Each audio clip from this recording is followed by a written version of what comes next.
Welcome back, everyone. Today I'm going to be showing you a few different techniques on how to make the PM2.5 filters and what materials I found work best. And all of the materials I use in this video are going to be linked in the description below.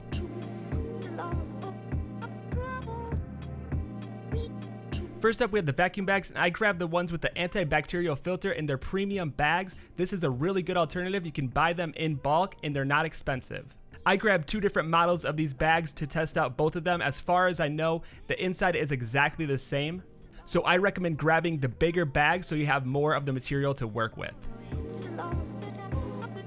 I heard that furnace filters are also a good alternative, so we're going to be testing that. I recommend grabbing the Healthy Living one, because according to the chart on the back, it looks like it does filter viruses. Next, we're going to be trying an air conditioning filter. And this is nice because it comes as just a material, so you can take it out and start cutting it.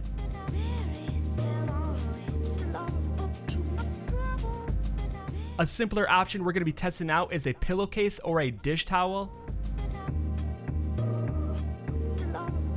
And the last material I ordered was a carbon activated air filter. These are the filters used in air purifiers. I figured this would be another good alternative. So I'm going to be showing you how to use each one of these separately and also combining them all together to make one filter that should almost replicate a PM2.5 filter. And the filter pattern is available at properfitclothing.com. It's a free pattern. All you have to do is click the link, download it, and you're ready to go.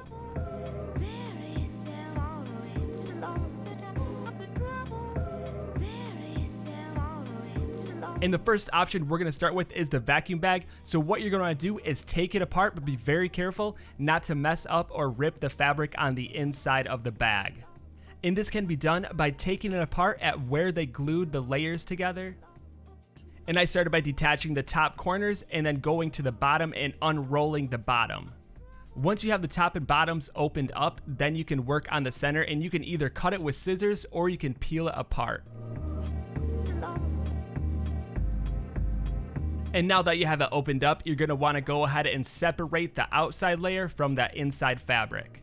And as you can see, it's pretty hard not to rip it as you're taking it apart because this is a very delicate material. But once you have it apart, all you have to do is lay your pattern on the material and cut out as many as you want. And again, since we're just using that material on the inside, I recommend buying bigger bags because there's a lot more fabric to work with. And the quickest way I found was to open it up and cut it out with the razor on the outside layer. And we're just going to be using that lining of the vacuum bag because you still want the mask to be breathable.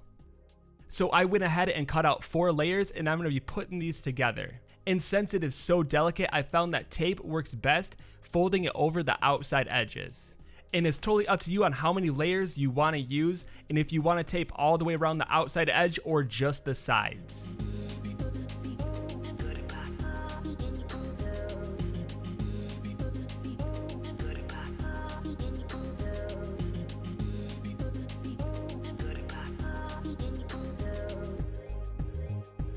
Once you have all the layers together, slide it in your mask and you're ready to go. I think this is one of the quickest methods, and you get a bunch of the material when you order the bigger bags. And for extra protection, you can actually line the entire inside of your mask with this material.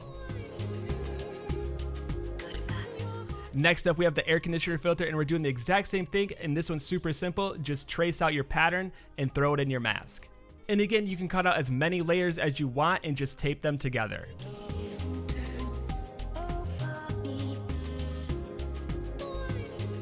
Moving on to the furnace filter, what you're going to want to do is start by taking off the cardboard all around the outside. And this can be pretty tricky with all that adhesive and wire. And if you do get a section off, all you have to do is cut it out with your pattern. But I wasn't a big fan of how this material pulled apart, and it didn't look like it was that great to breathe in. I still think the vacuum bag is a better material because this furnace filter is a lot more expensive than all of those vacuum bags. But if this is the only option available to you, I found a simple solution. It's either taping it or sewing it in between 2 layers of fabric. Next up, we have the carbon activated filter. And this is another simple one because it comes as a sheet and all you have to do is cut it out. This is a thicker material, so I recommend using 1 or 2 pieces. Moving on to the pillowcase, this is probably going to be the most convenient option. What we're gonna do is fold it in half and trace it so that way we have multiple layers, and once you have those layers, you can either tape them or sew them all the way around the outside edge. And I am using a serger to seal off all those outside edges. You can either use a zigzag stitch or a straight stitch, it's totally up to you. This is not gonna be the highest level of filtration, but it's still better than nothing.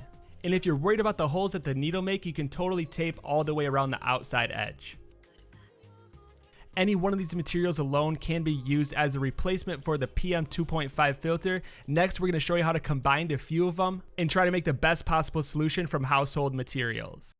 What we're going to do is combine the carbon filter with the vacuum bags and the pillowcase. We're going to place one layer of carbon filter inside a layer of vacuum bag and pillowcase.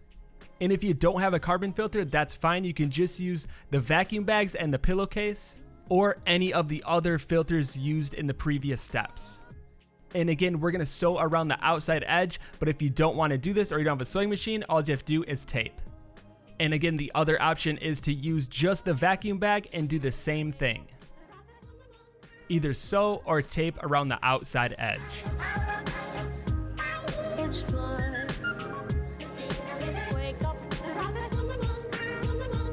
And I found combining them will produce the best results, but use whatever is available to you.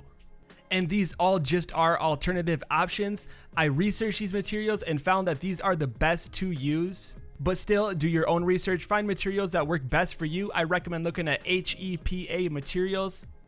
Another quick alternative they were using in Thailand was tissue paper. They folded it in half a few times and threw an inner on their mask.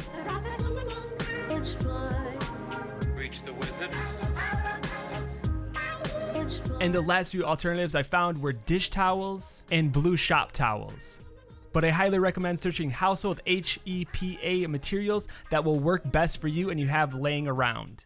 Thank you so much for watching. Be sure to like, subscribe, comment. If you have any other ideas on materials to use, definitely comment down below. But other than that, we're going to keep videos coming at you, so we'll see you next time.